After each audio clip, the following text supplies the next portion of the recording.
Hey, what's going on, you guys? This is Madam, and I'm coming back to you once again. This time, we're going to go over to the New York Times, and this is the update on Brett Favre.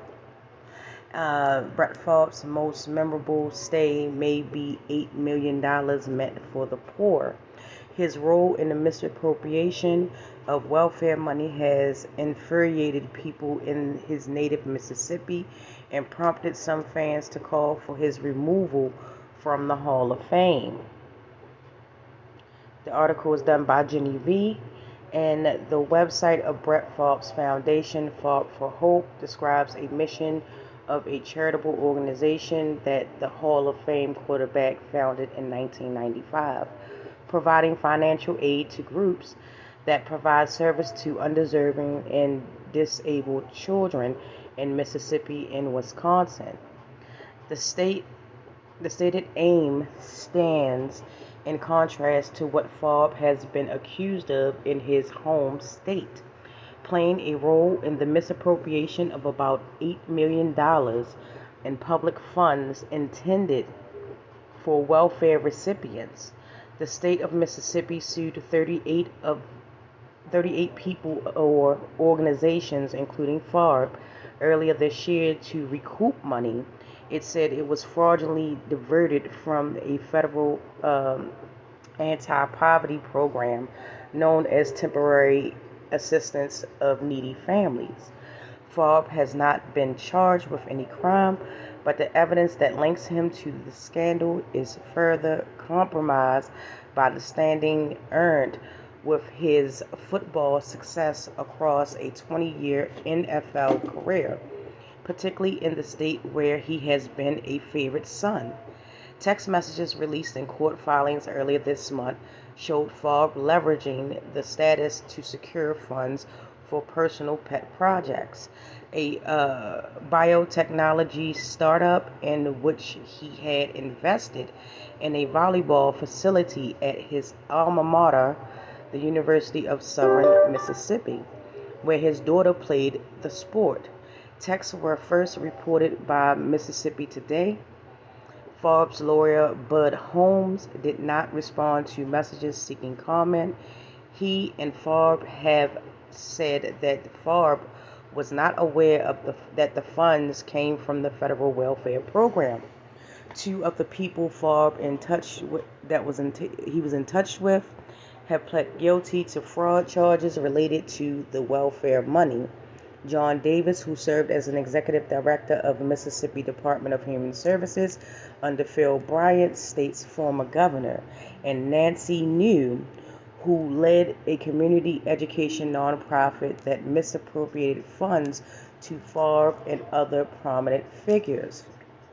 As for Favre's contention that he didn't realize the source of the funds, it is not uncommon for individuals to secure grants without knowing exactly where the money is coming from. Lisa DePlay, a professor of sports philanthropy, I apologize, at George Washington University, but she said, you probably should have started getting suspicious if they can fund everything from a volleyball stadium to a biotech company. I don't know what kind of fund he thought this was. Court filings describe Favre pushing local leaders, including Davis and New, to fund the construction of the multi-million-dollar volleyball facility at Southern Miss. News nonprofit directed $5 million to the school for the project, according to public records, disguised as a lease to get around restrictions on how welfare funds are used. Favre and New also came up with a plan for Favre to receive $1.1 million from the nonprofit, supposedly for promotional appearances that he would also funnel to the volleyball facility. Their text messages show a state auditor previously demanded that Favre repay the amount. He still owes the interest. If you were to pay me, Favre to New as they discussed this idea in 2017. Is there any way the media can find out where it came from and how much? Text messages between Favre and Bryant, made public by Bryant's attorney in the court filings late last week, showed Favre unsuccessfully pushing for more public funding from Southern Miss athletic facilities in 2019, even after the then government cautioned him that misuse of the welfare grants New had access to could be illegal. In addition to the volleyball facility towards which Forbes said he personally owed money, one message shows Forbes lobbying for the construction of an indoor football facility to help recruit Deion Sanders' son. What? Oh my God. I'm not even going to butcher Deion Sanders' son's name by trying to pronounce it. But it's his son, a top quarterback to Ole Miss. Favre also worked to secure a $2.1 million through News nonprofit for the biotech startup, which proposed to be developing a drug to treat concussions. The investment also came from public funds from the welfare program, and the state's law says was for the financial benefit of Favre and others.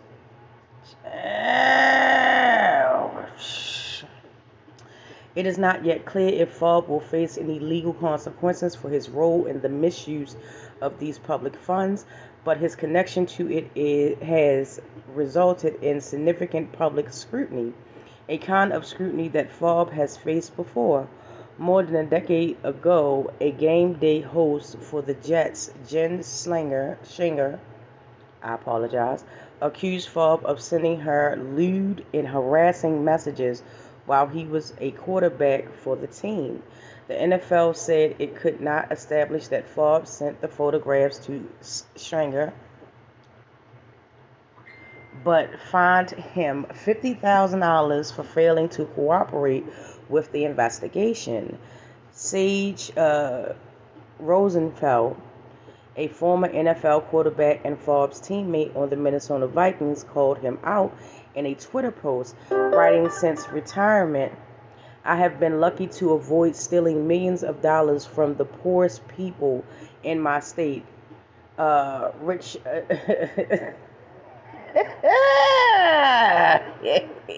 the pettiness. Ooh. Okay.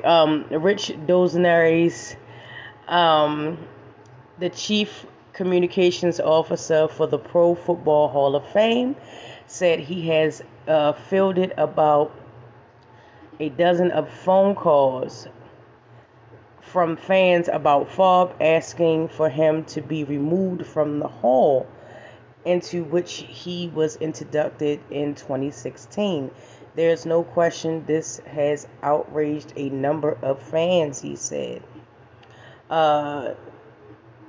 Dostier D, my apologies, said he has told each caller that Favre has not yet been charged with any crime and that the Hall of Fame bylaws as they are currently written don't allow for the removal of someone once they have been elected.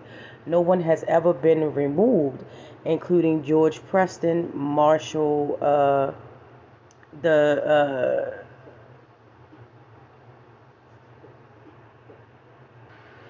demonstrably racist former owner of the Washington's NFL team, O.J. Simpson, who was found responsible in civil court for the murder of his former wife and her friend, and Lawrence Taylor, who in 2011 pled guilty to 2 misdemeanor sex offenses after soliciting an underage girl. What? And they still... Regardless of what happens to Favre in the formal setting, the chronic the chronicle his football achievements, there is a number that is perhaps more striking than his streak of 321 consecutive starts.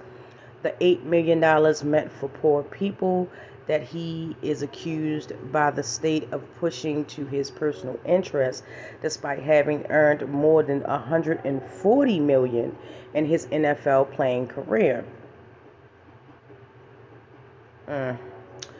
That he that he did so while running a foundation that in part pledged to aid undeserved Mississippians seems to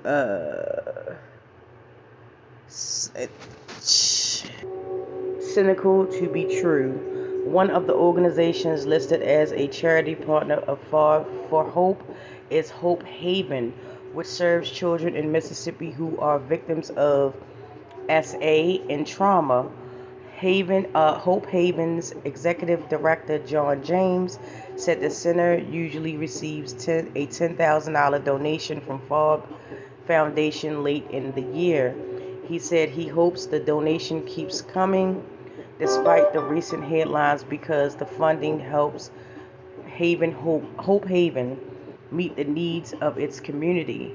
For the smaller organizations, especially $10,000 can go a long way. That puts into scale the extent of the fraud to which Favre has been linked and how he has chosen to use his power and influence in his home state. Child. I cannot lock his ass up. I look.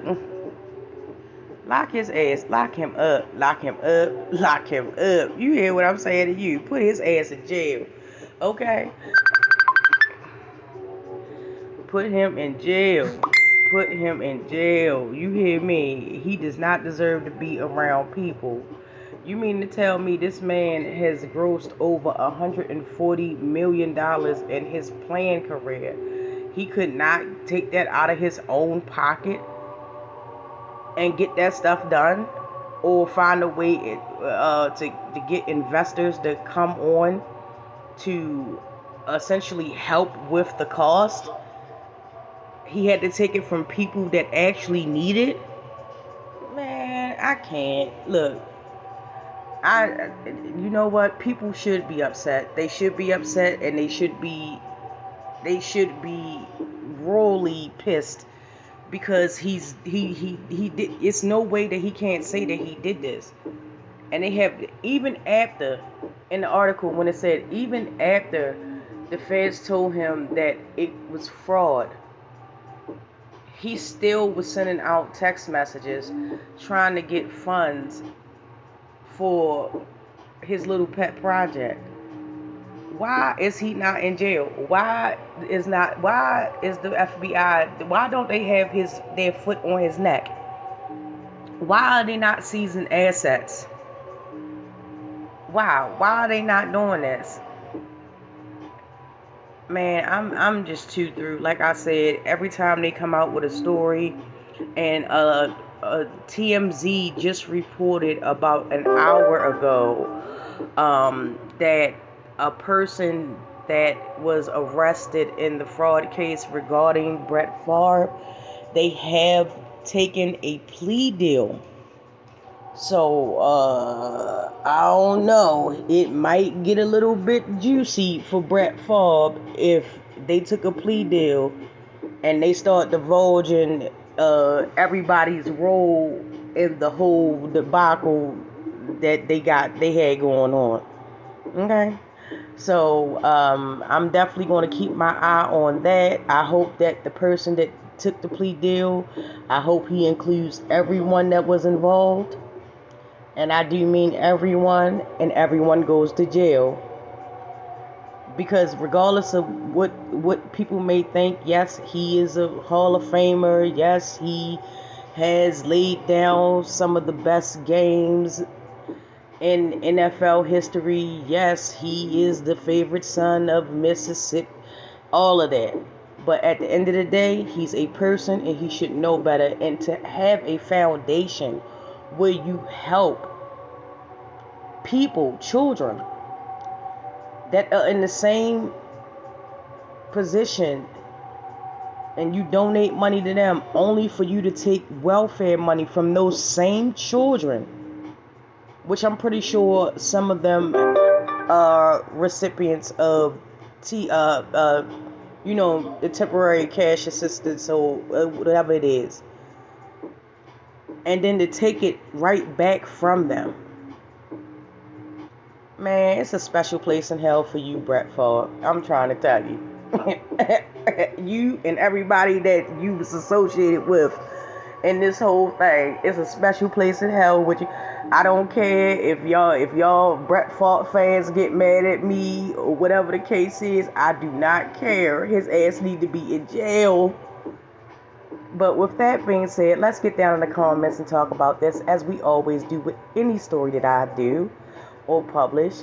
And I want to thank you so much for coming to my channel and watching my videos.